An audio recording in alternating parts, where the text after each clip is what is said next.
What's up everyone? Thanks so much for tuning in to a video that I am pretty stoked to be making. Lorac launched some new Pro Palettes, 3 new Pro Palettes that I have been using relatively recently, like the past 3 weeks? 2 weeks? Yep.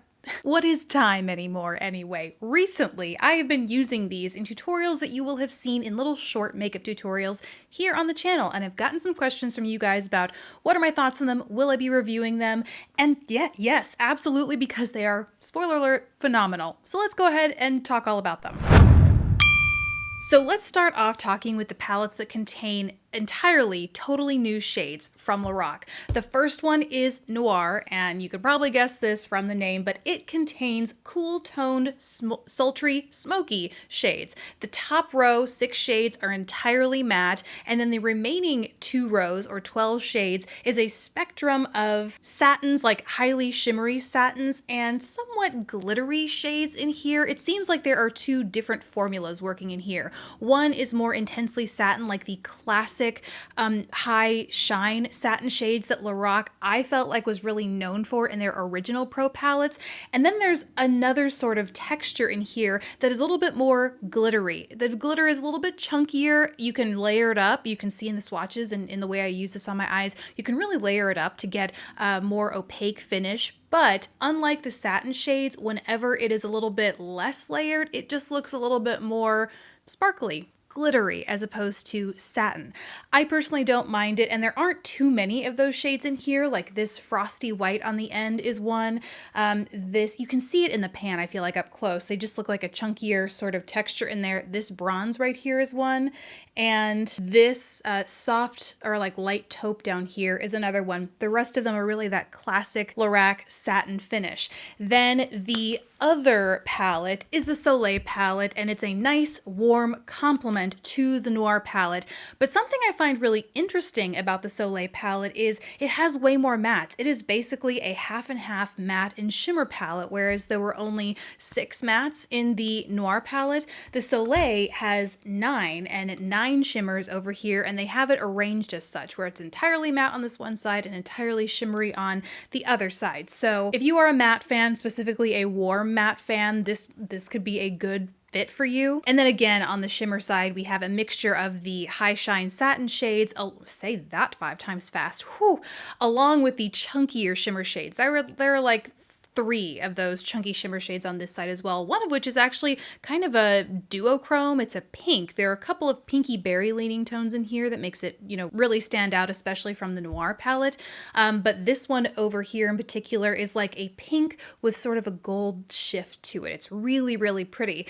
Now, across the board with all of these shadows, they're incredible. They reminded me what I loved so much about Lorac when I first bought their original Pro palettes, and I was talking with a few of you guys in the comments section of my previous videos where I do tutorials using these palettes, and just reminiscing about the feeling of buying those original palettes. It was back early on when I first started here on YouTube, and they were one of my very first high-end palettes I ever bought for myself, and I still love them like that to this day, but Lorac hasn't really come out with anything all that new or revolutionary, quite like other brands that really churn new products out. Lorac's been kind of quiet. So that's in part why I wanted to pick all of these up, is because they kind of struck that chord in my makeup loving heart. And so I had to check them out, and they do not disappoint. These are some really phenomenal shadows. When it comes down to it and which palette you want to choose, it's really all about your preference, whether you prefer more mattes, warmer shades, or you don't mind having more shimmers in cooler, sultry, smokier shades. I wouldn't say, the thing is, especially if we all have a ton of makeup, likely if you're watching this video, I know I do, and so I'm not going to tell you that these have incredibly unique, never before seen shadows in them. What I would recommend buying them for is the formula. If you know you love Lorac or you've never tried a Lorac eyeshadow formula before, try these out because they are just out of this world. So smooth and buttery, flawlessly blending. In all of the looks that I've created using these, I have not bothered with an eyeshadow primer because they are so smooth, the mattes don't skip, the shimmers layer onto one another very beautifully and evenly. It's just an unbeatable formula out there. So like I said, the colors themselves, the finishes aren't going to be something you've never experienced before. You buy it for the formula. Speaking of the formula, or at least the shades that you know and love, the other palette that they came out with was is called the Maracay. It's the Lorac Pro Palette Artist Edition Maracay, and it contains, oh my, how many shades? 5 times 5, 25 eyeshadows right in here. A mixture of some warms, but also you get mauves, and this is kind of like a greatest hits from Lorac. They don't say which specific palettes they are from, although there is a shade guide in here, so I'm sure you could look across them. This might be a good one to look for because it's going to have their most popular shadows out there. And this is chock full of mattes, so you get 15 matte shades in here, and 10, or the rest of the shadows, are shimmers. So this is definitely a more matte dominant palette, but you still get some really incredible shimmery shades in here as well. And also, I mean, if it's what it's worth to you, these do come with decently sized mirrors as well. And the packaging, this is the classic sort of matte packaging. Well, not the Maracay, but Noir and Soleil have the classic ultra thin, compact cardboard with a matte finish to it packaging that the original pros were known for.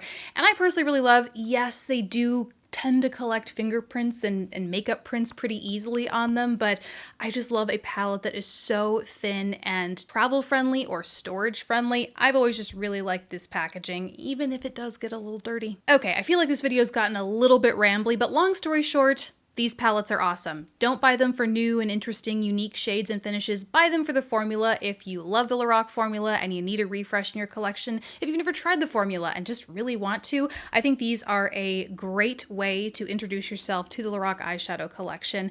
And you just can't go wrong with the shade combinations. Literally every time I have used these, no matter what shadows I put and what combination on my eyes, it always looks different and it always looks good. Like, they just managed to choose very complementary color palettes in each of these palettes. So there you have it. Those are my thoughts on these. I would love to hear yours down in the comment section below. Are you over palettes that look like this? Are you excited to see something new from Lorac? Let us all know down in the comments. And thank you so much for watching, guys. Please don't forget to subscribe if you haven't already, and I will catch you in the next video. Bye, guys.